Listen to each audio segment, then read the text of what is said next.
So international break শুরু হয়ে গেছে আজকে থেকে। 13 নভেম্বর রাত 8টায় বাংলাদেশ খেলবে নেপালের সাথে। One of the biggest match of my life. 13 November রাত 1:45 মানে 14 নভেম্বর পর্তুগাল খেলবে আয়ারল্যান্ডের সাথে। ফ্রান্স এমবাপ্পের টিম খেলবে ইউক্রেনের সাথে। 14 নভেম্বর রাত 11টায় আর্জেন্টিনা খেলবে আঙ্গোলার সাথে। 15 নভেম্বর রাত 10টায় ব্রাজিল খেলবে সেনেগালের সাথে। 16 নভেম্বর 8টায় পর্তুগাল আবার খেলবে আর্মেনিয়ার সাথে। 17 নভেম্বর আর্জেন্টিনার ম্যাচটা ক্যান্সেল হয়েছে। অ্যান্ড 18 নভেম্বর রাত 8টায় Bangladesh versus India, the biggest match of Bangladesh maybe. এটা ওয়ার্ল্ড কাপ বাছাই পর্বের ম্যাচ। রাত 1:30-এ ব্রাজিল তিউনিসিয়ার খেলা।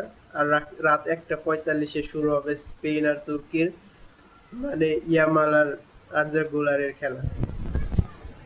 ম্যাচগুলোর রেগুলার আপডেট রাখতে আমার সাথে থাকেন। আমি প্রত্যেক ম্যাচের রেগুলার আপডেট ও রিভিউ দিতে থাকবো, এবং প্রত্যেক ম্যাচ কখন শুরু হবে, কি হবে, ওটা আমি আপনাকে বলে দেবো। Please subscribe.